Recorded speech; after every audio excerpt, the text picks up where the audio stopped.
sərhədlərin bağlı olması Azərbaycanın bütövlükdə iqtisadi demək, fəallığına, o cümlədən sosial məsələn bağlaşmaya mənfi təsir göstərir və bunun getdikcə bu cür təsirlər artır. Quru sərhədlərin bağlı olması Azərbaycanda ciddi valyuta demək, gəliri daxil olmasının mənbəyi olan turizmə ciddi deyilir bu və sadalanır ki, bu qədər idi, indi bu qədərdir və s. belə axır. Çünki bağlıq olursa, çoxları başa düşmür. Həm də turizm qabağı kəsilir. Bizə gələn yoxdur. Bir neçə milyard Gürcüstanın dövlət büdcəsinin gəlirlərinin misal gətirirlər və s. belə axır.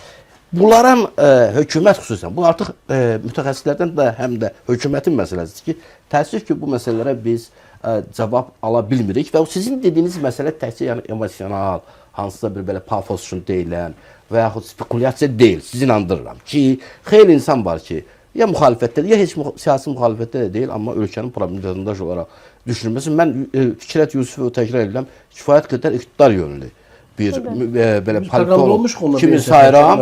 Mən çox belə, bilən mən qulaq astım, çox belə narahat, ciddi bir şəkildə, özdə ciddi rəqəmlər qoyaraq, belə ümumi pafos plan zat yox, konkret rəsmi rəqəmləri və s. qoyaraq.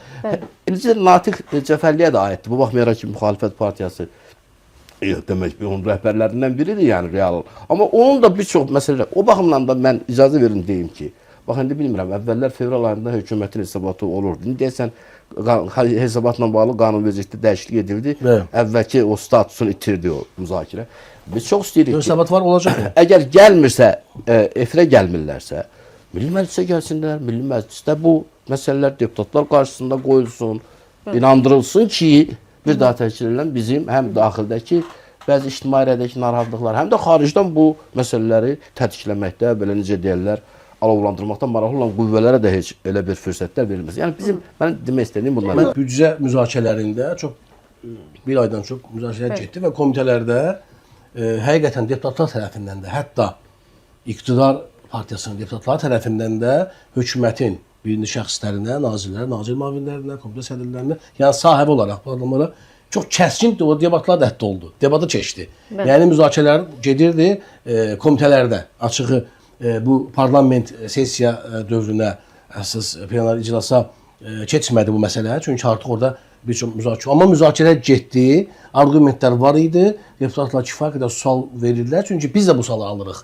Yalnız müxalifət liderini almıram, mən seçkilərlə görüşürəm, ayda 2 dəfə seçkilərdən də alıram bunu, biz bunu ümumiləşdiririk, ən çox hansı suallar verilir və iclasda bunları də gətiririk. Və bu məsələdə Pənah bəy, yəni konkret olaraq deyim ki, parlamentin müzakirə olunub, komitə də parlamentdir iclaslarında və kəskin də müzakirələr olurdu. Hətta elə anlar olurdu ki, qane olmurduq, bir də sual verilirdi başqa formada və ümumi olaraq dediyimiz budur. Amma sizinlə mən o mənada razıyam ki, mütəxəssislər olaraq, konkret olaraq bunları o qrafiklərlə söylənilə bilər. Dediyimiz ki, Fişək müəllimin sualları varsa versin. Mən də hazırlaşıb gələ bilərəm. Amma siz dediyiniz kimi hökumətdən və yaxud da hansısa bu sahə olaraq sırf iqtisadçı alimlərimiz var ki, onlar da aktivdirlər televiziyada və onlarla da bu məsələdə müzakirə olar. Mən amma konkret sual olsa hazırlıqlı ola bilərəm ki, cavabını verim. Ümumi mən o bayaq ehyam vurdum Sevinç xanım ki, dövlət burada itkilər mütləq surətdə var.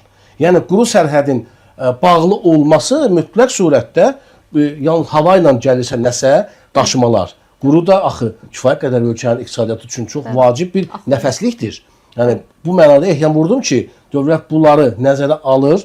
Demək görün, hər hansı bir nə qədər vacib məsələ var ki, heç bir dövlət istəməz ki, durduğu yeri itki qazansın və əhalisinə, sonda özün büdcəsinə, dövlətin idarə edilməsində iqtisadi tərəfdən baxsaq, bu bir itki sayıla bilər.